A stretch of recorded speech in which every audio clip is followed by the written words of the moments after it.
Hi, everyone. Welcome back to the Bold, Beautiful Borderline podcast. It's your host, Sarah, and today I'm joined with two mental health professionals from the DBT and Me podcast. I'm so excited to have them here, and this is going to be, like I said, a two-part episode. So this episode today is about their lived experience, and next week's episode is about DBT skills that they love and how they administer them. So let's get into it. So excited, you guys. This is going to be such a fun episode. I have Michelle Henderson and Kate Sherman here from the DBT and Me podcast. If you haven't listened, I hope you head over there and listen. It's available wherever you get your content. They are so amazing and they're going to introduce themselves. But listening to this podcast, it will be available first. And then within the next month or two, I'm a guest on their podcast. So can't wait for y'all to head over and listen to that. But Kate, Michelle, intro yourselves. Whoever wants to go first, tell us who you are and why you're here. Great. I can kick it off. So I'm Michelle Henderson, and I have been a mental health therapist now since 2015. It's been over 10 years. I met Kate working in a community mental health agency setting, and we got thrown into leading DBT groups together. And we realized, hey, we are a good team and we balance each other out. Like, I am very type A, organized. Kate brings the humor and like more of the free spirit energy. And we became, great coworkers. And then after that, we became even better friends. And then after we both left agency work, I launched my own private practice. And so that's what I do now is I have a private practice where I mainly focus on working with moms who are going through relationship struggles. So that's a little bit about where I'm at professionally. Awesome. Yeah, I was like, yeah, it's true. It has been, I think I started the same time as you, Michelle, in 2015, just at a different team. And so I actually think Mhm. we've been in the field for the same amount of time. And yeah, I launched my private practice a little bit earlier because I did it, yeah, I don't know, because I was like, come on, lady. So yeah, I've been doing private practice since 2016. And then 4 years ago, I opened my online clinic. So I also am now the owner of a telehealth only mental health clinic with 6 or 7 clinicians between interns and associate level and full clinicians. We have an IOP. It's very exciting. Both individually and as a clinic, I have served the 2S LGBTQIA, kinky, polyamorous, and otherwise sex positive communities in my work. So those are my sort of clients that I adore and work with most consistently. And yeah, I guess we'll get into this more, but I met DBT much earlier in my life, but definitely have a more robust relationship with it now after 10 years of leading it together. Well, 10 years of leading it, you and I led it together for the first 6, I think. Something like that. Yeah. Yeah, it goes right before kiddo was born, right? So, Mhm. all right. Yeah, that's us. So tell me a bit about your guys' backgrounds in terms of like your own mental health journey. What has that, because so many of us come into this field with lived experience, which I've always said personally, I don't believe that's enough to be a mental health professional. Sure. Um, like lived experience is beautiful, and we have to have something else that pulls us in because like lived experience can only take you so long, and it can lead to more burnout than not. Again, that's just my personal opinion as someone with a lot of lived experience being in this field. And the thing that my other thing that really pulls me in is just like a profound love and respect for DBT. Mm. Um, and so I'm interested to know kind of like your journeys with mental health or lived experience. Sure. I can answer that question first. So for me, I I first went to therapy when I was in college, like getting my undergraduate degree. I was almost about to graduate and I was just feeling really stressed about the transition back home. And so I went and I met with a counselor on like the college campus for, some free sessions. And I don't remember how many times I met with her. And I had no idea what actually went into being in therapy. Like I knew at that time that I wanted to be a therapist, but I'd never been in therapy before. And I just talked and talked and talked and talked and talked her ear off. And she just gave me a lot of space, which was nice, but I really was expecting her to tell me what to do. And I was kind of flabbergasted when she didn't. Um, and then fast forward a few years after that, I've been with my current therapist now for pretty much exactly 10 years. Um, and what prompted me to get into therapy with her was being in a relationship at that time where I had just moved in with my partner. And I just found myself really struggling to say the things that I wanted to say to him. Like, I was like, what is blocking me from speaking up and saying, like, hey, I'd love it if you picked up your clothes off the floor? Like, what is that about for me? And my life has changed so much over the 10 years of working with her. She helped me understand that there was alcoholism going on with that partner. I ended that relationship, started a new relationship, got married, had two kids. Now I'm exiting that relationship. So she's been with me through everything. And um, therapy for me has just been this constant source of support when I have felt stuck and unsure of what to do next. And in general, the people who know me, I don't mean to toot my own horn, but I am a person who functions fairly well in my life. I get things done that need to get done. I'm It's true. pretty well emotionally regulated. And yet, like, therapy has been such a big factor in helping me when life throws things at you that you don't expect. So that's where my mental health journey has been and is now. Michelle, I gotta love you. I think it's proof positive of the thing you're not wanting to toot your own horn about, that your answer to the where it was your start of your mental health journey started with therapy. Mhm. I was like, where the fuck, what? So that's not how I would delineate my history with mental health issues. I would say mine that I'm consciously aware of started around the age of 6 or 8.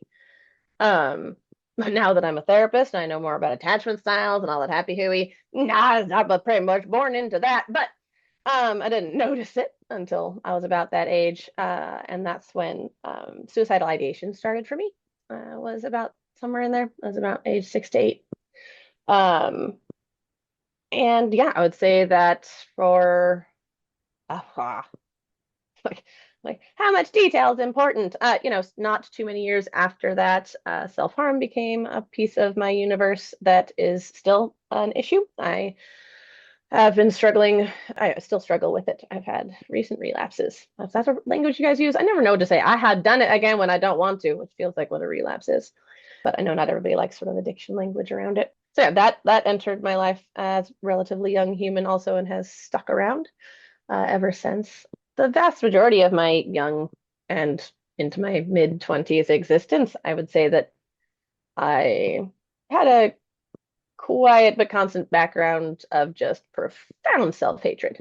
I used to say that I was a blight upon the earth, was how I saw it, which is it's really interesting as I become more comfortable. I'm a bit skipping ahead, I guess, a little bit, but as I become more comfortable sharing more intimately about myself and my history and all these other stuff with more people in my life, the number of people who had no fucking idea that I was full of self-hatred and depression and suicidal ideation and all these things because I've never looked like an unhappy person. Part of that was for a long time, I very early internalized that my mother's way of moving through the universe was not working for her and not working to have stable friendships or support. And the way my young brain put that in there was people don't like unhappy people. So I will not be unhappy people. And that's a lot of what self-harm served as a function for me for a long time, was just making sure that none of the unhappy peopleness of me leaked out into spaces of public consumption.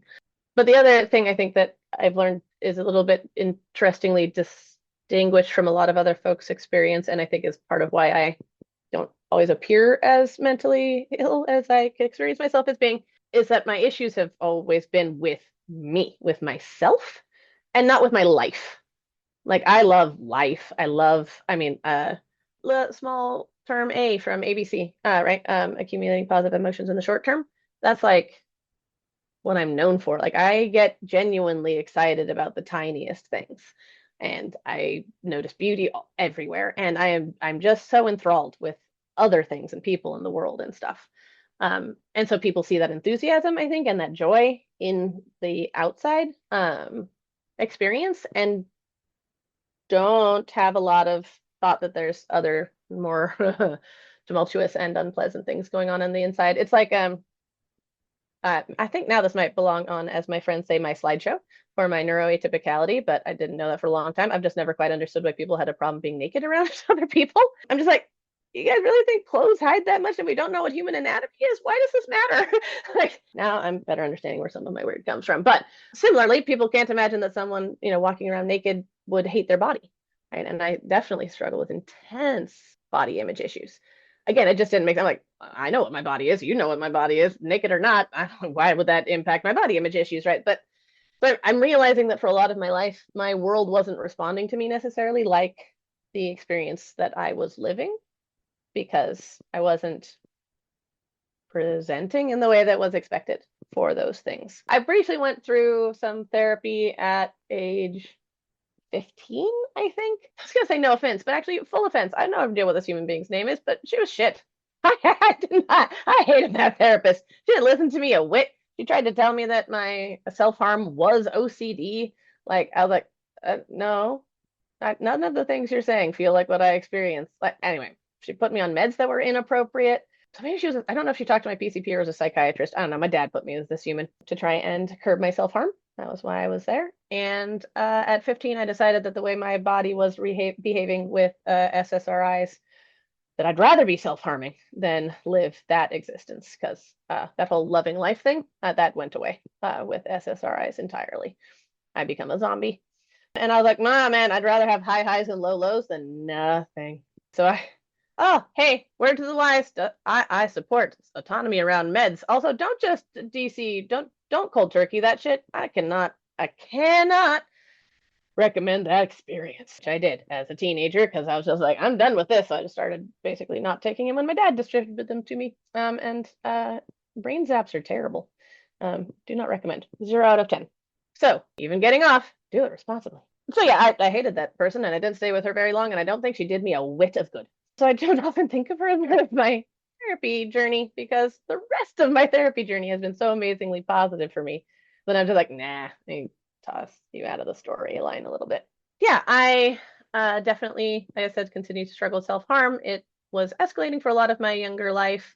And at some point, around the age of 19, in a moment when things were particularly severe, I realized that there was every plausibility that I might end up accidentally taking my own life if I kept going the way I'd been going.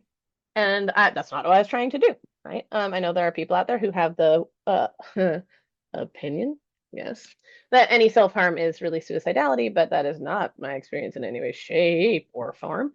Self-harm usually feels like a way to keep myself alive, quite the opposite, as opposed to a wish for death. So that was a big sort of realization for me at age 19, and that is what led to my getting into DBT for the first time as a client. I was talking about this with Sarah a little bit on our podcast, but it's still, I'm so grateful for the weird little coincidences in life, the things that happen that you couldn't predict or make happen, and they have profound consequences.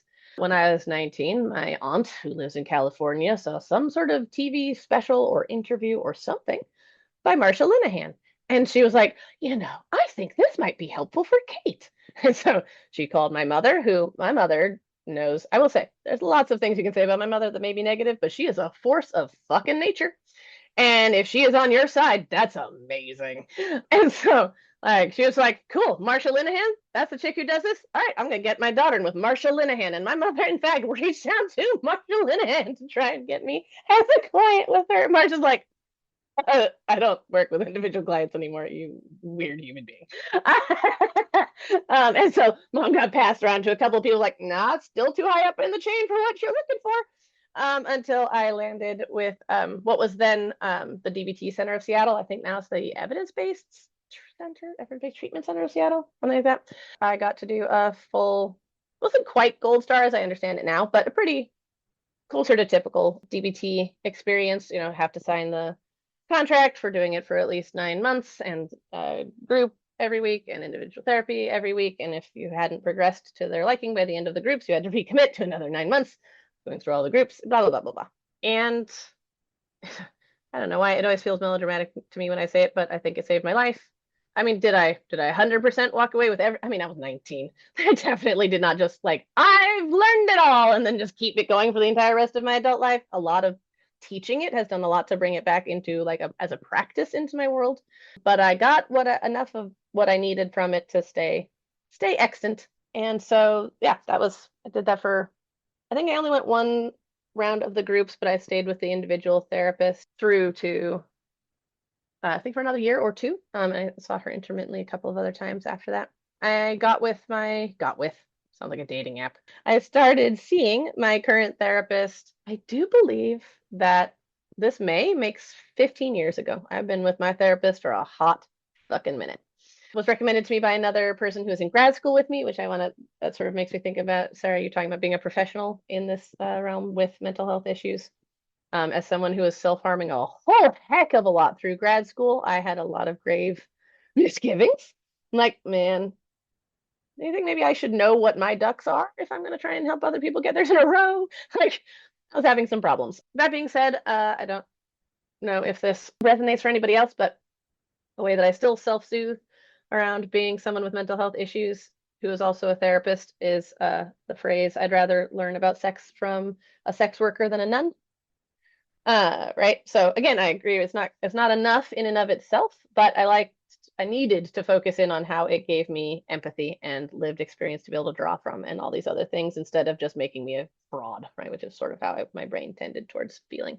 So yeah, I started seeing my therapist in grad school, and it's been an amazing, I'm so profoundly grateful to that woman. I almost wanted to pat her on the head when she's like, someday you're not going to hate yourself. I'm like, you're cute. I just want to figure out how to live through hating myself. I don't even have an aspiration to stop hating myself. That seems preposterous. So the fact she has stayed with me for so long as a therapist now, I also understand the client that I am. And every now and then I just sort of shift to the side and be like, therapist to therapist, I'm so sorry.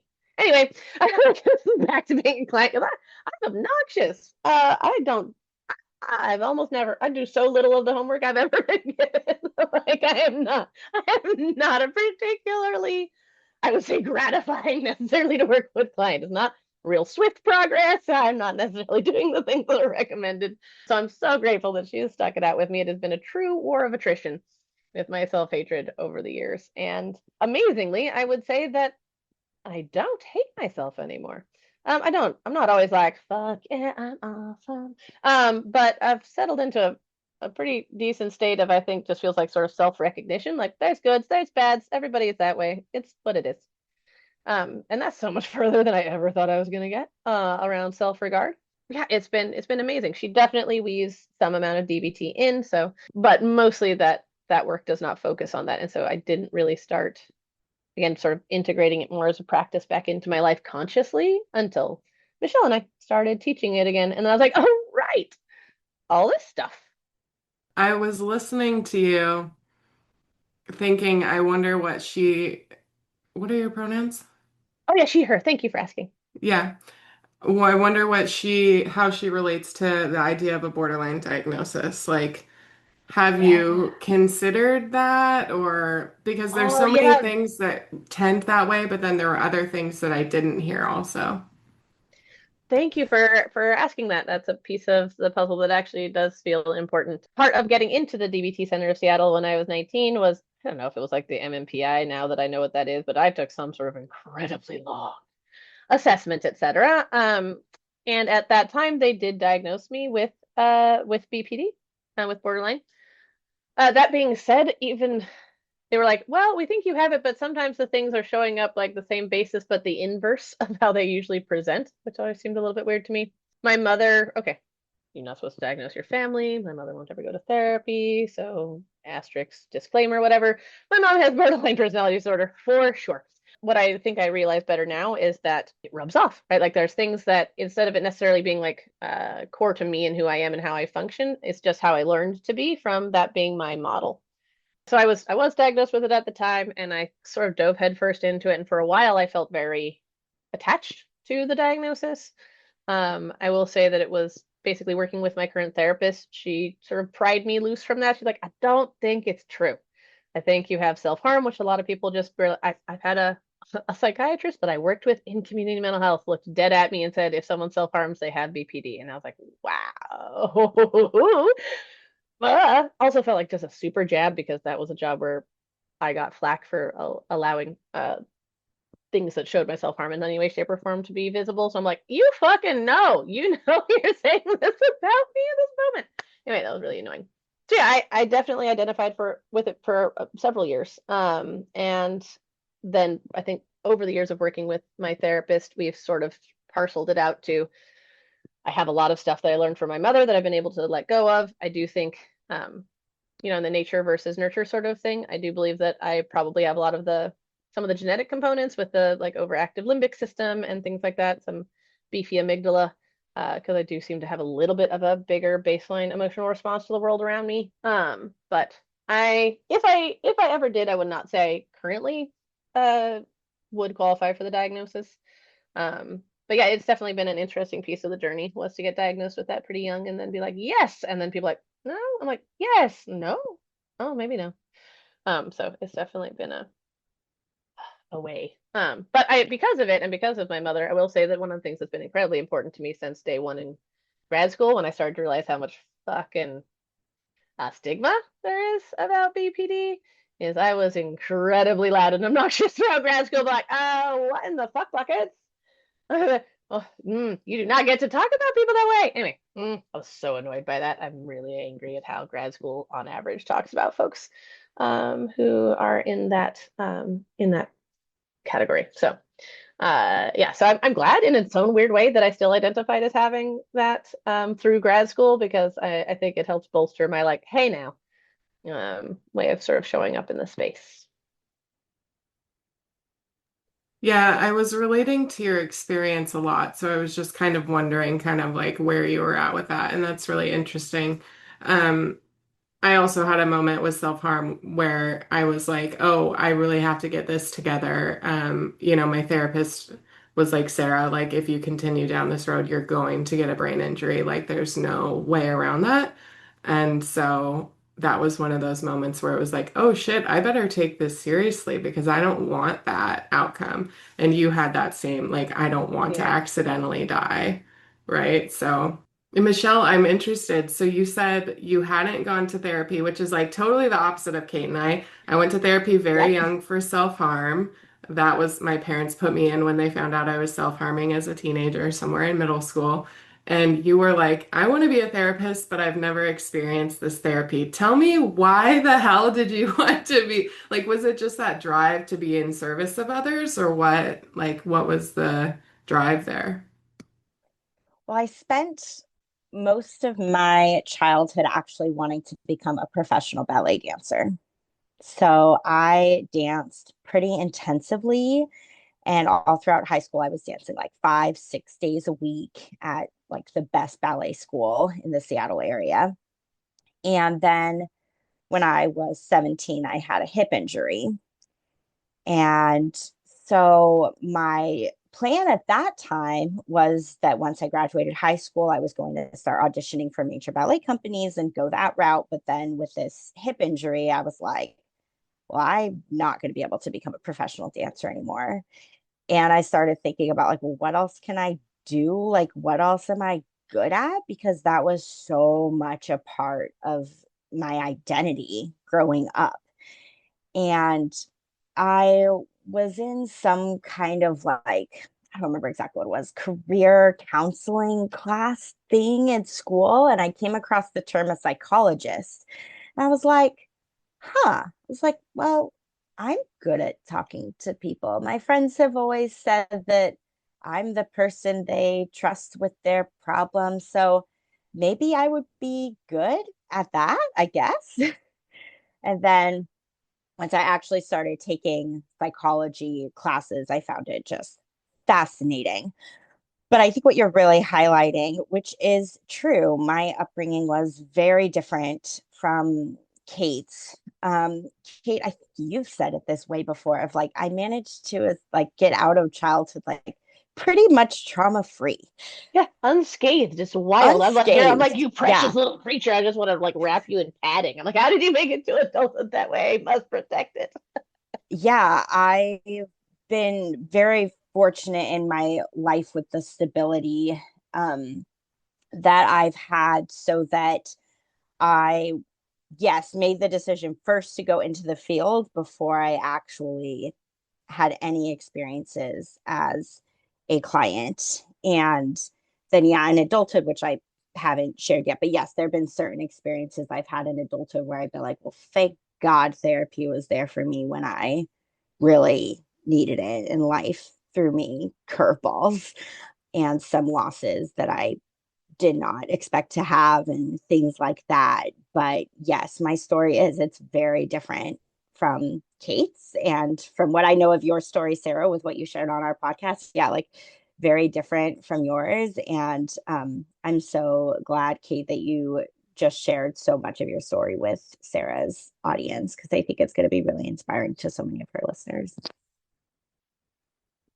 Thanks, lady. And yeah, I think I love how we balance each other out. That's one of the things I think makes our dynamic be so interesting, is that we have almost no similar experiences Yeah. leading up into adulthood. So just such wildly different perspectives, but with grounded in the same morals, which I think is pretty nice. Yeah. So, Michelle, do you consider yourself neurotypical? I do. Yes. Kate's nodding. Yes, I'm a pretty neurotypical human. I can't even imagine. What is that experience like? How weird would that be to just be able to get up and like be motivated to do things? Like, that's so cool. She finishes to-do lists, Yeah. like No. almost all of them. She like makes them and then they are and then finishes them. I cannot relate to that concept. I'm like, how? That's what to do is you just add to them as your brain knows the thing, and then you work on them as you can. But you don't finish a to-do list. What does that even mean? Yeah, no, I cannot fathom. One of the things I'm wondering about as a clinician, because like as someone like Kate who has struggled with a profound amount of self-hate and just like rumination, and you just circle in on one thing that you've said and you're like, I'm a piece of shit, and that just like spirals and spirals. So I often walk away from sessions if I'm struggling in my own life during that period of when I'm working with someone where I'm like, fuck, I can't believe I said that. I'm such a bad therapist. They're gonna fire me. Like, and sometimes it might be a good idea to get fired. Like, I'm not gonna say that I'm not a clinician that maybe doesn't fit with, we don't always Sure. fit with people. So there are times when I'm like, I can't believe you haven't fired me yet. But I just wonder, like, for you, do you ever walk away from sessions being like, I can't believe I said that. What a piece of shit, and just like spiraling? I just had that experience last week where I was like, I had to say to a client, like, what do you want me to say to you? Because I don't feel like you want therapy from me right now. Like, I need you to tell me like where you're at because this isn't working today. And I spent the weekend being like, Sarah, I can't believe you. Like, what the fuck is wrong with you? And in some ways, I'm okay with what I said, and in other ways, I'm not okay with the way that I delivered it. And so I just wonder for you, Michelle, do you have those moments as a neurotypical person? Yeah, I do. Like, I tell people that I'm supervising and like my interns and things like that. I say I probably have at least one session a week where I'm just like, that felt just like it was a terrible session. Like, I didn't feel like I did this enough. Or for me, one of my real areas of growth that I've struggled with, and the thing I continue to work on in my own therapy, is just people pleasing, not wanting to rock the boat, not wanting to say anything that's going to be hard for someone else to hear. And sometimes I can feel that when I'm in my role as a therapist with my clients. There are things that I find myself holding back on saying because I'm worried it's going to be too much for my clients. And I've gotten a lot better about that over my 10 years of being a therapist. But still, there are times where I'm like, I wish I had said something and I didn't, like, I'm not being honest enough. I'll struggle with that. Or something that I do feel insecurity about sometimes is like when my clients will be talking about a lived experience that they've had. Like, I love, Sarah, that we're talking today about how lived experience and the like professional experience can go together. And I think lived experience could really benefit us professionally. And I've gravitated, I think a lot of us do as therapists, like I've gravitated towards working with clients who are, you know, like me. I have a lot of like perfectionistic clients, high achievers on my caseload. But sometimes I have some clients where I'm just like, I I can have empathy for this person and that kind of a thing, but like their lived experience is so far removed from my own that I worry I'm not going to be able to like help them enough, or they're not going to feel understood enough by me, or that kind of a thing. So yeah, I absolutely experience insecurities as a therapist, neurotypical or not. Like it can absolutely come up. Um, and the way that I try to work within that for myself is just telling myself, yeah, as long as the client doesn't fire me, I'm going to get another session with them. Like, I'm going to see them next week. I'm going to see them in 2 weeks, and I get a chance to try again. So, whatever I feel like got messed up in this session, I'll just try to do that better next time. Like if there was something that I didn't say, like a risk that I didn't take, I'm like, I wish I had said that. Well, I'm just going to bookmark that and then keep an ear out for maybe in a future session where the client will likely wind up probably talking about the same thing again. And that could be an opportunity where I then bring honesty. And that's, again, like that's me growing in a way because I've just struggled with that so much, like in my personal life, too, with saying the honest thing that needs to be said. Yeah. What do you feel like your attachment style is? So I love attachment styles. Could talk about attachment styles all day long. So I do identify with having a secure attachment style. Interestingly enough, when I have found myself now in two long-term relationships with partners who were not secure. My first long-term relationship that I was in, he had a pretty strongly avoidant attachment style.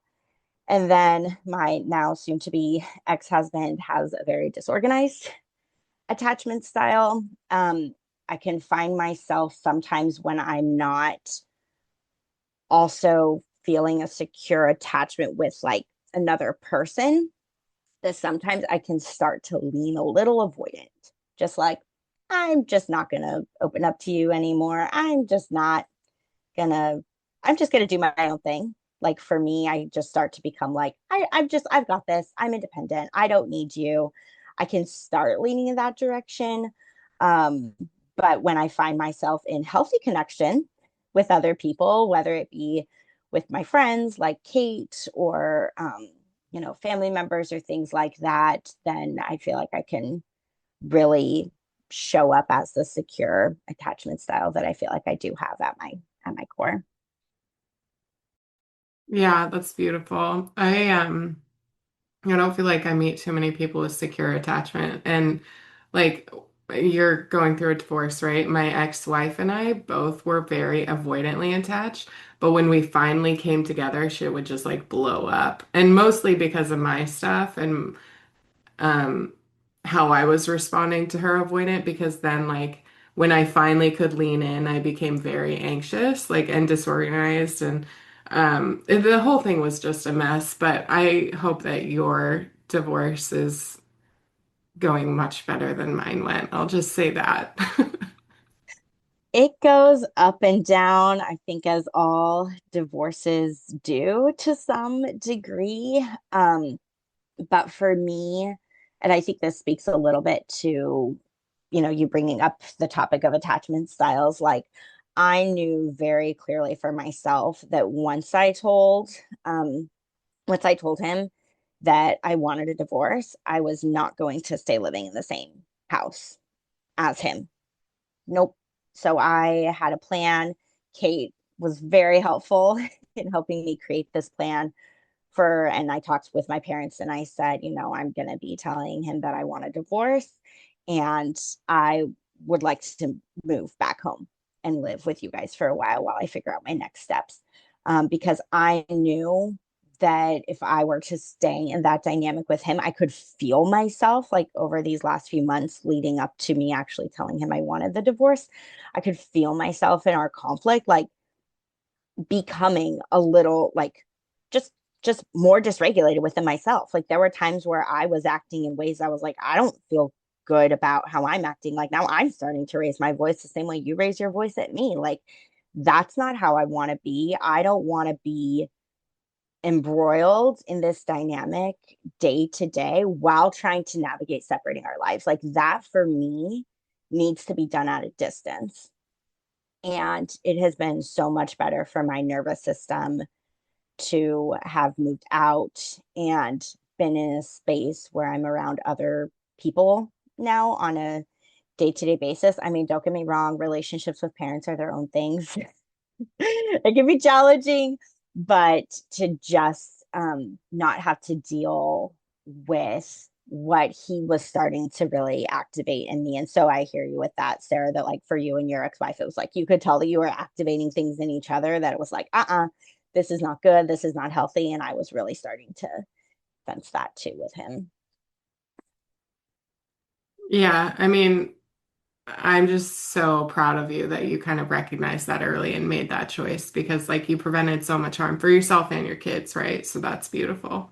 Michelle, I was thinking about, you did make it relatively unscathed, but I feel like stuff that's been going on with, the divorce and just everything that's gone on with realizing the casual criticism, etc. Like, is there a little bit of you that feels like maybe, is there a sense or an awareness or a thought that maybe there's a little bit more underlying harm that might have been done by some of the stuff with critical parents, etc.?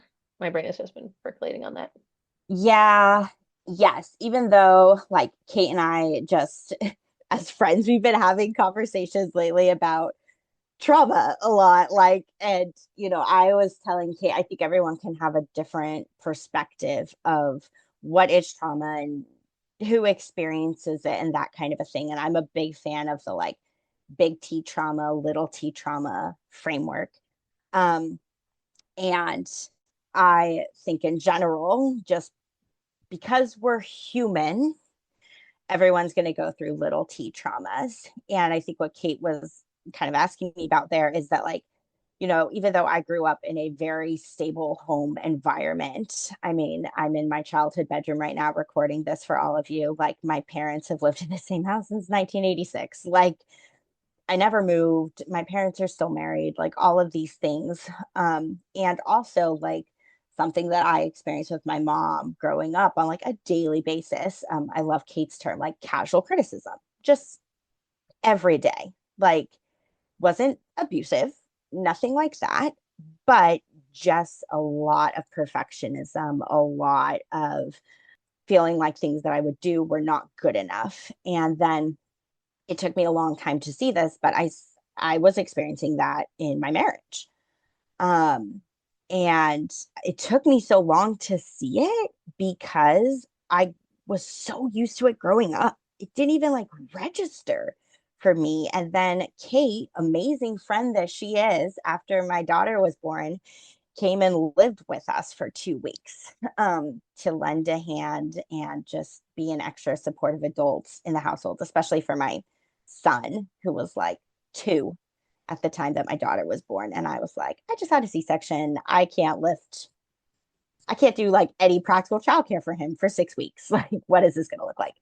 And while Kate was there for those 2 weeks, she was like, do you see how like critical your husband is of you? And I was like, I mean, kind of, I guess. And she's like, no, like it's pretty constant. And I'm like, yeah, I suppose. Okay.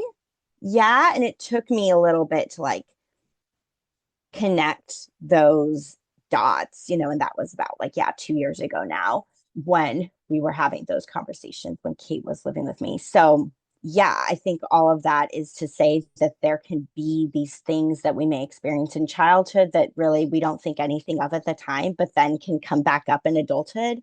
And it takes us a while before we realize the impact of those things, even if they are not like trauma, that kind of a deal. They can still like chip away and leave these like little impacts. And I was just so grateful for Kate as my friend to like call it as she was seeing it and point those things out to me when I really needed to hear that at the time.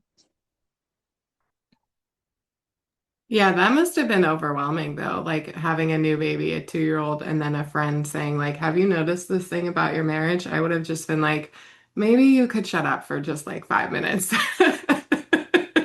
That's so interesting. I mean, I can understand that point of view. I also felt so validated Yeah. when Kate said it because, like both of you have been in long-term relationships, like with various partners. And so it's like, I think you can just, when you feel that something's off, but you can't put your finger on it, because maybe on paper, everything looks okay, or it doesn't look like it's really, really, really bad. But you just kind of feel on the inside like, but there's something here that doesn't feel good. I just don't know what it is. And Kate named it for me. And so when she named it for me, I was like, wow. Like, I don't know how long it would have taken me to A, even really see that myself, and then B, actually recognize like this is a true problem. And having that outside perspective from a friend who knows me really well, it just, it really helped. So I was appreciative. But I totally understand that perspective too, Sarah, of like, my life is chaos right now. I don't need to now be like thinking these things about my partner. Like, all of that too. Yeah, Kate, how was that for you to observe, like watching this friend of yours that you really love just be like, I don't know, talked down to or made like, yeah, maybe like a little bit of gaslighting too, if Michelle was like kind of confused and not like couldn't put her name on it. Like, how was that for you? Uh, I'm not always the best at being filtered or self-contained. So I think it's a miracle we got through those 2 weeks without by doing something that was incredibly disruptive. Because I don't know, I feel protective of humans that are sort of quote unquote my humans anyway. But as we were talking about with Michelle and the fact that she has made it to adulthood with out really any big T traumas, and I just feel like wildly protect. I'm like like weird mama hen about that. Like the few people I know that have somehow made it to adulthood without genuine mental illness, I'm like I don't know how, but I will protect it. And so no, it was I don't know, disorienting, and I mean painful. My heart hurt, right? Because I'm like not to try and throw shade on myself or many other humans, like everyone I've ever been in a relationship with, but most people I've ever known give some amount of cause for some, some friction. They're more outside their values on occasion, or more overwhelmed by emotions more often, or things like that, right? And I'm like, man, I have met almost maybe no one else in my life that I know that deserves this shit less. And so infuriating, lots of anger. I don't actually feel a lot of anger or hate towards most people most of the time, or like desire for any like meanness or anything else. I'm pretty fucking nice to my core. And this human being brings out a go fuck yourself that lives deep in my soul that doesn't usually it doesn't usually show up there. I will say, I don't know if you remember this, Michelle. I think it was after I'm pretty sure it was after I lived with you. I remember, I think a phone call or a Marco Polo or something, because I can't remember, but where I told you that you were ruining my idea of mentally healthy people. I was like, I don't understand. I stay in bad relationships because of all this shit in my childhood and all these ways that I don't like myself. And like, I'm like, why you? Why are you here? Like, I know why I stay in this sort of shit. But I thought healthy people didn't do this. I need you. Why are you not performing healthy person the way I expect healthy person to be performed? So it was just like part of me was just confused, right? I'm like, I have had this image of Michelle as being someone who's so aware of her own worth and like grounded in her goodness and like all of these things that to me I assumed would protect somebody from being in, let alone staying in a relationship like that. And so my brain was like, I cannot comprehend. Like, I don't understand. So yeah, it was very jarring. I mean, just so many things. A lot of times where I had to turn my back so my face didn't give me away. That's definitely true. Yeah, it was rough, but also, I don't know, one of the things I would say that Michelle is one of the very few human beings on the planet I do have a safe attachment or a secure attachment style with. And part of that has come from coming to her many times over the course of our life and being our relationship together and being like, so because I'm me, I feel compelled to say this thing that I think. And also, I'm very aware that this is a thing that one does not normally say, like about someone else's partner or relationship or life or other things. And I'm like, but it feels important.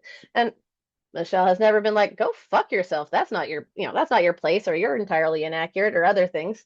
And so just the safety of being able to reflect those things to someone and not have them be like, go screw yourself, is pretty magical. I think I've been, yeah, I can say things to Michelle that I would not expect to be able to say to people, which is pretty wonderful, especially because I'm someone who has a hard time with saying things.